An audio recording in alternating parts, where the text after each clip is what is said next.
ต่อปรังเซนิลี APSL เสียจีเซลหินเป็นดวาร์บกรี APSL เสียไม่พูพันการดอมพิโล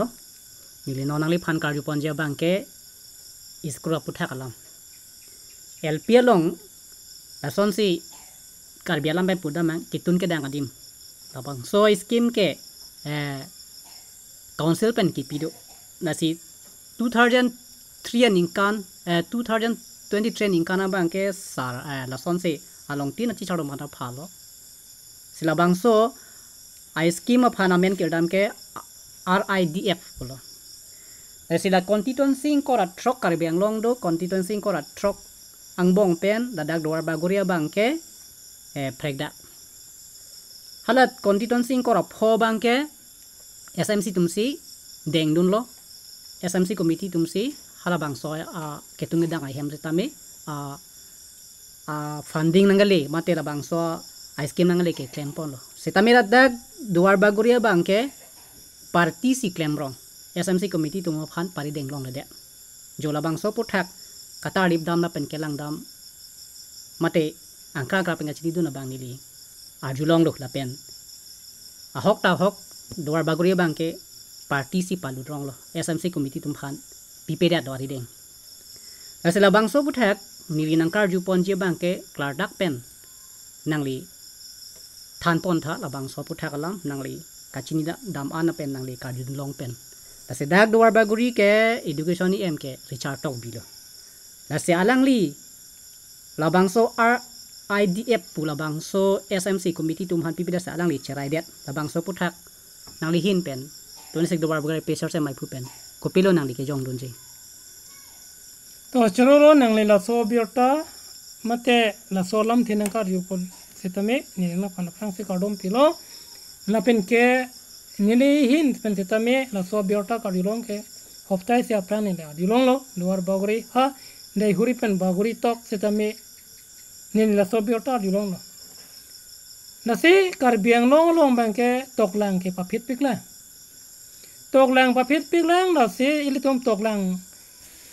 amuk paching thur nai pote ilitum aprang si ke kona pen lo toklang ke paching thur nai pote ilitum lim sumar tum phan sitame etum primary section pen helo ilitum ahok pet education ilitum ipinai ge ladak ke cheng pen ke charlie yong si ilitum award sai mi wede ba ilitum lang nun pa mi pote moladak a foundation pen yong se ke charlie angdeng han te tame ilitum kitikuk dokok pote mo kang tu angdeng ke charlie pan ise ki sung chat doje la so po se right to education wa putha pen ilitum lang ramlote ilitum SSA pen ilitum primary high school an ke paching thori pan te tame ilitum phan ladak ayak scheme nang pilo la so scheme RIDF scheme pusi iro na ke rural infrastructure development fund la so aputha ke dam tang ningkan isia prang si mane kar benglong si mase doan a teacher atum fund hang se langli in pen mase la so lamba ke klar dak pen hadak teacher atum meaning committee tum phan la so alam bang ke alangli klardak pen than ro ke claim nangji ko son ma ba ke claim pon nangji titame ko son te permission ni ma la so lam puthak bang ke alangli hin pen titame kar benglong sem pen titame jai pon no polo than pon no polo la so teng se non bang ke la so scheme non wang lo la se kar benglong long constituency koi ratrok do constituency koi ratrok pen constituency koi rapho banke hala meaning committee tum se chipari deng lo polo la so RIDF akamate kitchen set akam ki claim ye pan banke alang tum se chipari deng pono polo mesen lo ako ki claim nai to la lo RS hala SSA tum ateng pen pute nasi SSA tum ateng pen pute la dake meaning committee tum se claim vek nai akape ke tum nadak chipari deng nolong le te bon ta me isi menghuda me ba pudun me alam lo he nadak bang ke sita me dak kar biang long long constituency ko ratrok duar baguri bangke nang belek da bangke kupi ko son pen nang deng tong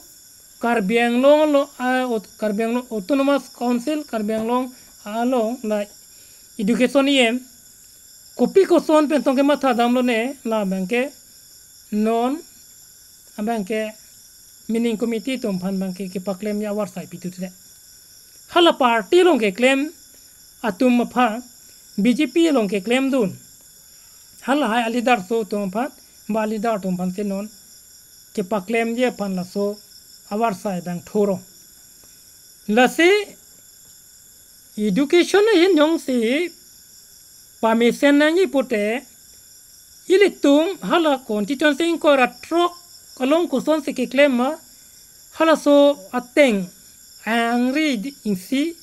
si claim do naima pose nedi to IPSC pen jong do no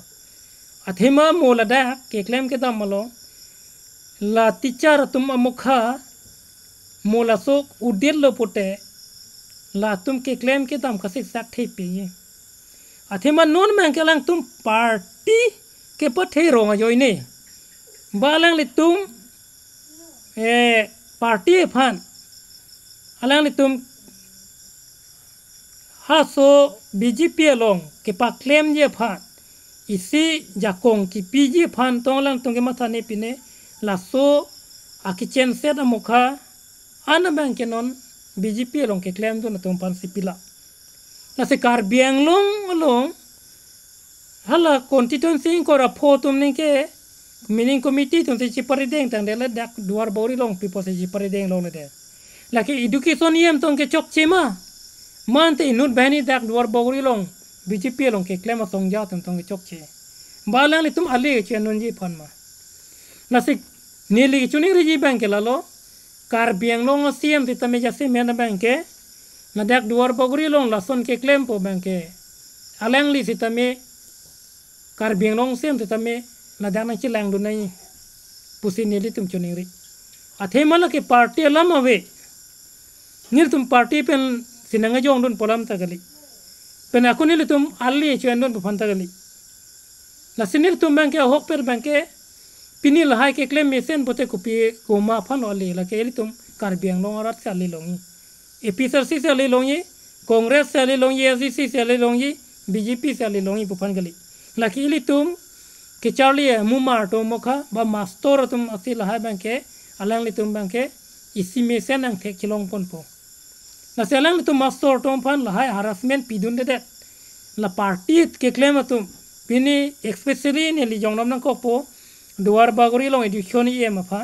alang li la so subject puthak alang li copy si ke claim dunji ma la bang ke ni tum buji dam de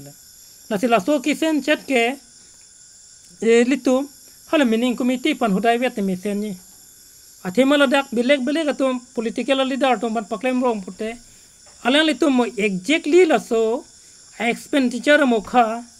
mo report ki piji ho hala teacher meaning committee tum sung pigi la so por bangke la so posi la hai teacher atum pan aphu pen non de nei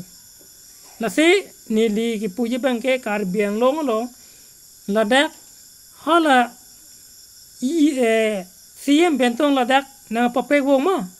man te non dak duar bagori education yem te papek wong no education yem te tame pini duar bagori long education yem chot kari lo Karbi Anglong long yes besa Karbi Anglong district hinia education yem no tang te hala constituency ko ra photo ke meaning committee tum se claim long inter dak duar bagori ban claim long le la dak ban ke isi kopine hon elitum arjuda me ba chini da me la dak ang deng de ko lo la se ke mesen je phana ban ke la dak nang litum party lang lera party phana litum ke pathe dam lang lera dak mesen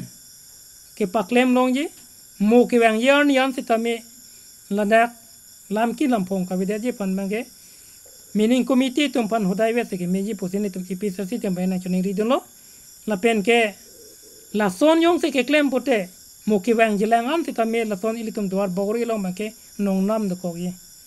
la so posi nelitum non jasimet na yong don bangkela lo la si nangli education yem kenangli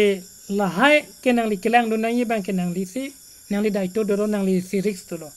la chot kali pini teacher ja pijuri long so ta 100 up